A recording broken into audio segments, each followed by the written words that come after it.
You know, it's the strange phenomenon when every running back in a recruiting class was a criminal. Not exactly, guys, but I was looking at the class of 2007 running backs, and yeesh. Let's go ahead and do another recruiting throwback, talking about the top 10 guys from this class, and it does include the highest ranked running back ever in college football recruiting. Let's start off with him. It is Joe McKnight, the number one overall player in the class of 2017, the number one running back, commits to USC from the state of Louisiana. Amazing. USC being able to pull a recruit of Joe McKnight's caliber out of the state of Louisiana. You can take a look at some recruiting controversy that went into it.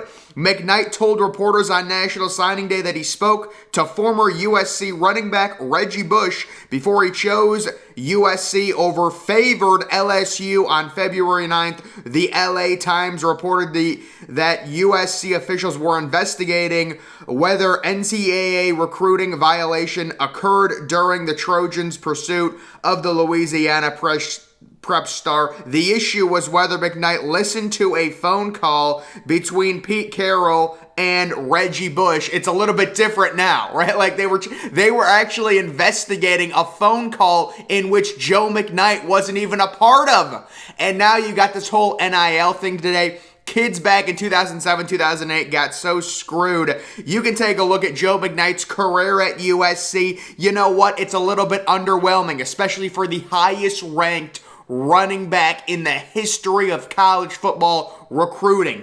9997, 5-star, number one overall player. He did have 1,000 yards his junior season. The average per carry, not too bad, 6.5, 13 total touchdowns. He also caught over 20 passes every single year and played in double-digit games every year, so there were no injury problems. He did end up getting drafted in the 4th round of the 2010 draft, so he was a 3-and-done. He left after his junior season, played with the New York Jets, who he was drafted by for 3 years. Then he signed on and played for the Kansas City Chiefs for a year, and it looks like he played in the CFL for 1 year. Unfortunately, Joe McKnight tragically died on December 1st, 2016. He was fatally shot by a 54-year-old man at an intersection near his hometown in Louisiana in what was described as road rage. Joe McKnight, the number one overall running back, the number one highest ranked running back recruit ever, had kind of a letdown career, unfortunately, and it ended tragically. Moving on to the number 2 overall running back. See, this class, you take one look at this class. The number 1 overall running back, the number 1 player, commits to USC. The number 2 overall running back, the number 7 player in the nation, commits to USC.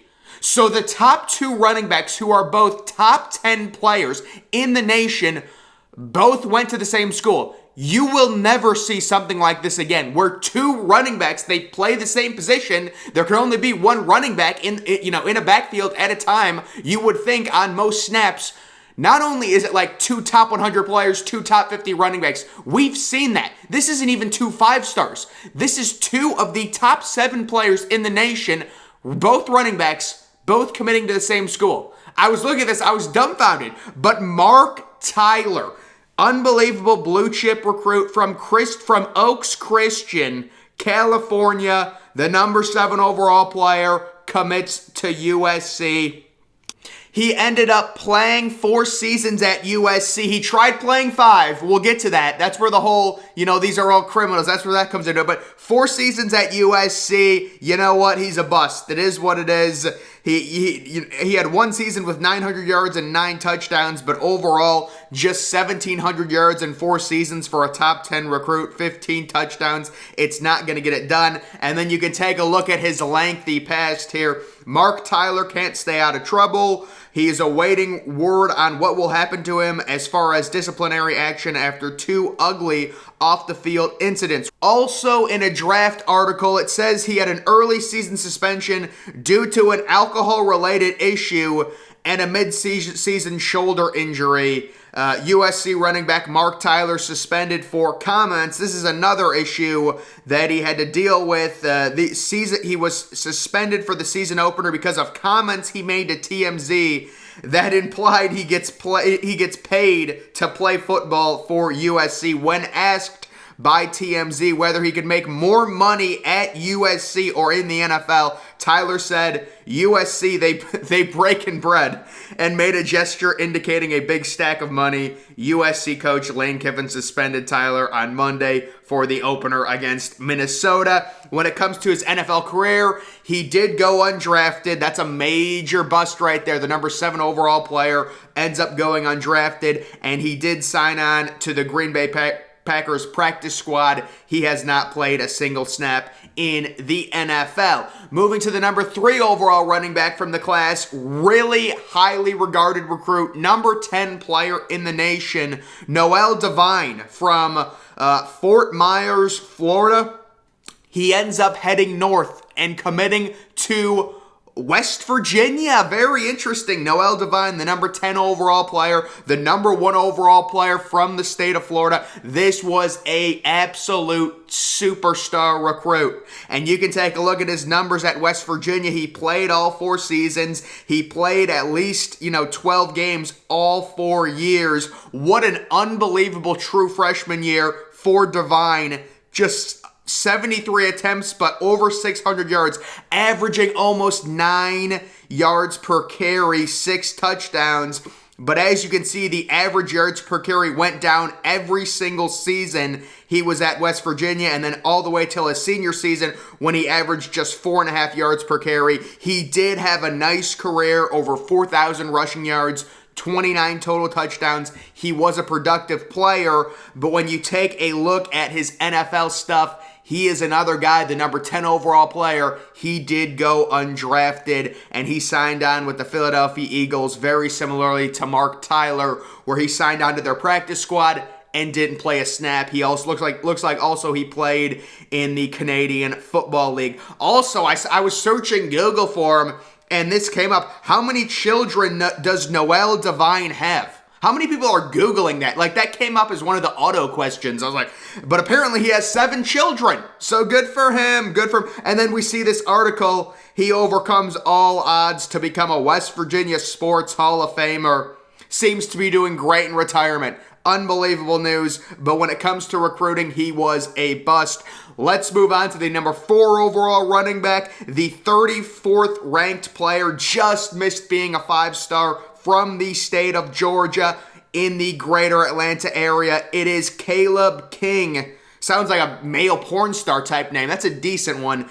Caleb King commits to Georgia. He's the number 4 overall running back in the class of 2007, the number 3 overall player in the state of Georgia. He ends up playing 3 years at Georgia. Yeesh. Not getting it done there. Just 10 total touchdowns, averaging 5 yards per carry and just over 1,200 yards.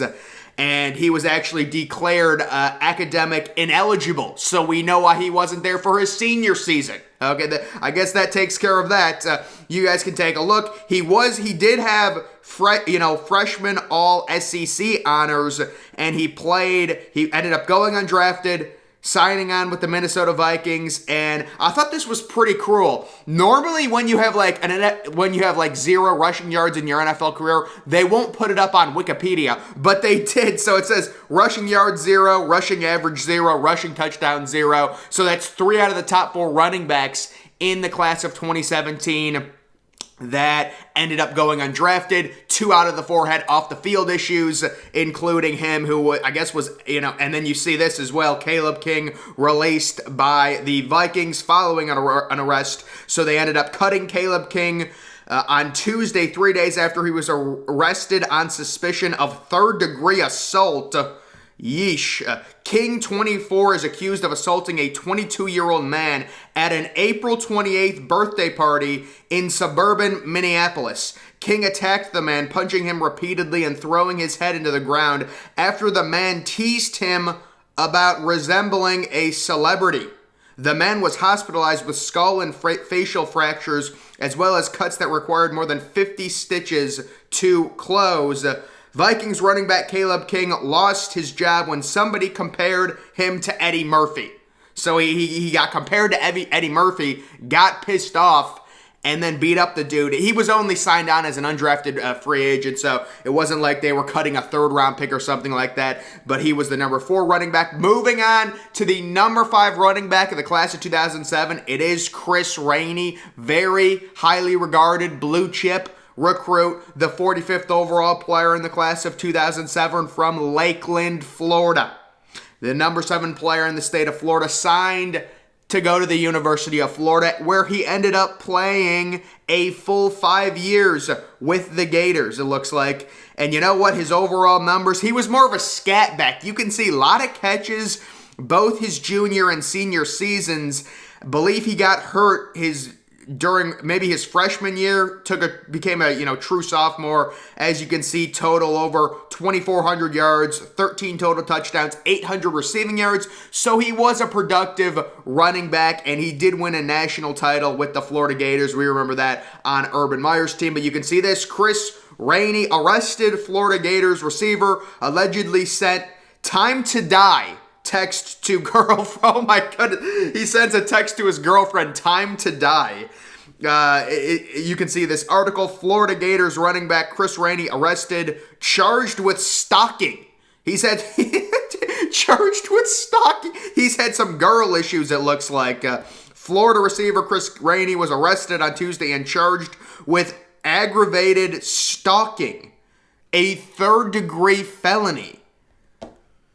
Steelers cut running back Chris Rainey after arrest in Florida. Yes, another guy with off-the-field issue. I was originally going to make a video about how, all these guys ended up being busts, but it's like most of these guys had major off-the-field issues, so that's like a bigger story when it comes to the class of 2007 running backs. His career in the NFL, he was with the Steelers for a year, the Colts, then he was with the Cardinals practice squad in 2014, then he moved up to Canada to play there. His career in the NFL, appeared in 18 total games over a course of 2 years, didn't start a single game, and had just over 100 yards, averaging under 4 yards per carry. I believe also he was undrafted, but there is a redemption arc to the Chris Rainey story. The latest update we've gotten, May 1st, 2020. It's still good to be Chris Rainey, and it's a Florida Gators story. It looks like he's got his life turned around after some arrests, so let's give a shout out to him. That's a good job. Moving on to the 6th-ranked running back from Tatum, Texas. It is Lennon CREER, who ended up going from Texas to Tennessee. What a major recruiting win for the University of Tennessee. The number 52 player in the nation. That's a high-level recruit. The number 1 player? Wow. Texas must have had a really bad year if he was the number 1 player in the state of Texas but ranked 52nd. That's a bad year for the state of Texas talent-wise, but he was the number 1 player. He ends up at Tennessee. You take a look at his college career. It doesn't go according to plan. 200 yards his freshman year, 400 yards his sophomore year. He transfers. He says, I need a change of scenery. He moves to Louisiana Tech, where he has an 1,000-yard season, 10 touchdowns. And then his senior season, a little bit worse, 800 yards, but just 4.2 yards per carry. That's not going to get it done. 9 touchdowns. And I did happen to find his NFL profile. There was nothing on it. I couldn't find a single thing on it. So I am going to go ahead and say he has not played a single snap in the NFL like a lot of other these guys. Moving on to the number 7 player on the list, the number 7 best running back, it's John Clay from Wisconsin, the number 59 overall player. He goes to the University of Wisconsin, one of their bigger recruiting wins when it comes to running backs. They get him. He ends up playing 3 years at Wisconsin. Amazing sophomore year. Really good junior year. 9 touchdowns his freshman year. 18 touchdowns his sophomore year. 14 touchdowns. 41 total rushing touchdowns in 3 years. This dude was an absolute tank. Over 3,000 yards in his career with Wisconsin. This is the Jonathan Taylor before Jonathan Taylor. That's who this is. And then you take a look at his NFL. It's unfortunate. Just 2 games in his NFL career 10 rushes for 41 yards. He did have a touchdown.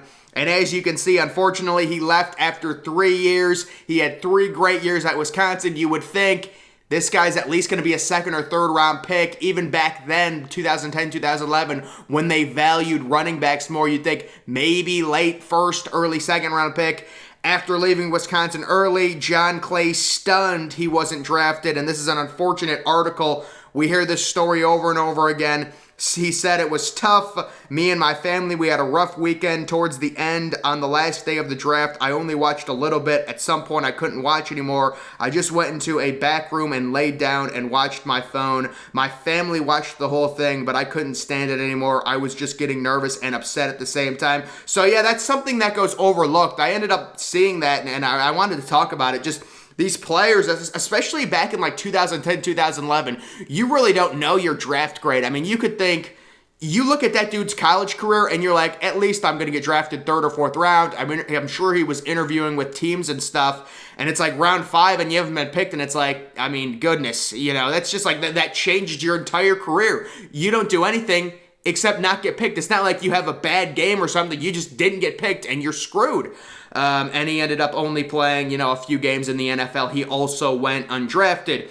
Moving on to the 8th overall running back in the class of 2007, Robert Hughes from Chicago, Illinois. He ends up going to Notre Dame. This is the number 74 overall player. So this was a highly ranked running back class.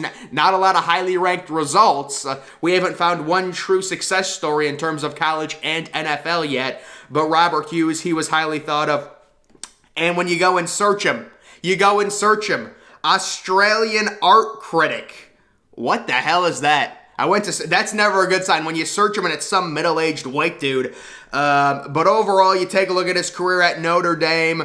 You know what? He played 4 years at Notre Dame, double-digit games every single year. But oh my goodness, he must have been a backup. He did not have a single year at Notre Dame where he had over 416 yards, and he averaged only 4.3 yards per carry, finishing with just under 1,400 total rushing yards, along with 15 rushing touchdowns.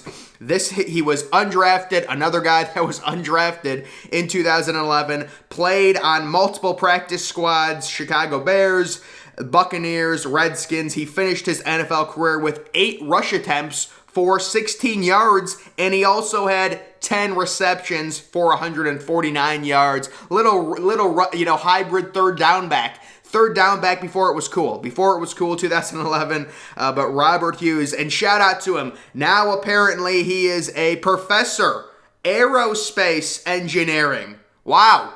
That is amazing. That's a great story right there. Moving on to the number 9 overall running back, it is Raymond Carter, who ended up committing to UCLA from the state of California, the number 76th overall player, the number 9 player in the state of California. And really, I could not find a lot on this guy because, I went to his college football reference page, and I was met with this. It just says Colorado State for 2 years, where he averaged 4.4 yards and had 5 touchdowns. I thought he went to UCLA. Well, apparently, it says UCLA transfers. What are they doing now? Raymond Carter. I did some research. It says in his first season in 2007, on one of the opening days of fall camp, he tore his right ACL and missed the entire season. In 2008, he had 15 carries in the season opener against Tennessee, rushing for 14 yards. So he had 15. Okay. He had 15 carries for 14 yards, and he had a touchdown. In the next game against BYU, he rushed for 7 yards on 2 carries before suffering a bruised knee, which forced him to leave the game. The injury prevented Carter from playing the next 2 games. In his 5th game of the year, Carter received 2 carries for 5 yards before suffering another injury. He missed the next 3 games, so he was just injured his entire career at UCLA and then transferred to Colorado State. It's an unfortunate situation there, and he finishes his college career with 800 rushing yards. Unfortunately, another bust. And moving on to the number 10 ranked running back from the class of 2007, top 100 player. So again, this was a very highly thought of running back class, with the number 1 overall running back being the highest ranked running back in recruiting history, Joe McKnight. But the number 10 overall running back, Jonathan Dwyer, we finally get a little bit of a success story. He's from the state of Georgia. He goes to Georgia Tech. Good for him. The number 7 overall player in the state of Georgia. And you can take a look at his career. He was a 3-and-done at Georgia Tech. His freshman year, he gets his feet wet. Almost 500 yards, 9 touchdowns. Sophomore and junior year, both seasons, kind of funny, the exact same yardage total, right below 1,400 yards, and he had, multiple heavy touchdowns, 12 touchdowns, 14 touchdowns, 35 total touchdowns in his 3-year career, and you know what? He got drafted. Congratulations. 6th-round pick, 188 with the Pittsburgh Steelers. He spent 4 years with the Steelers, so at least he was able to make some NFL money, and then he went on to spend a year with the Arizona Cardinals. You could take a look at his overall career achievements. He had some legit achievements, and in his NFL career, he did at least rush for over 1,000 yards. So you could say that was kind of at least a little bit of a success story. Now I'm just going to screen record this and kind of move down the list and see if there was any. By the way, the number 99th player in the country, a running back, committed to Southern Miss. That is amazing. But just move down the list, see if there's anyone I can remember. Javid Best. Yes, you guys remember Javid Best, the speedster with the Detroit Lions? Oh, of course. But let's see if we can find anyone. It's looking pretty slim here. Boom Herron. Shout out to Boom Herron. Daniel Herron, the former 3-star Buckeye, who I think he had a 1,000-yard rushing season. He didn't do much in the NFL. But yeah, we're 50 guys into it. There was just not a whole lot of talent when it comes to the running back class. Yeesh. Can we find... I'm trying to find someone. Ryan Matthews. Is that the Ryan Matthews? Okay, well, did Ryan Matthews go to Fresno State? If that's Ryan Matthews, that's great. But guys, just wanted to talk about the running back class of 2007. It was a brutal one. A lot of it's brutal, man. It's tough. You got, the number 1 overall player being a 4th-round pick. The entire rest of the top 10 virtually going undrafted except for the number 10th running back. Yeah, several of the guys major off the field issues. A dude got caught for stalking his freaking girlfriend and texting her time to die. It is what it is, guys. It's recruiting. Make sure you're following me on Twitter. Link to that's always in the description. I'm, of course, the Depressed Ginger. Thank you for watching.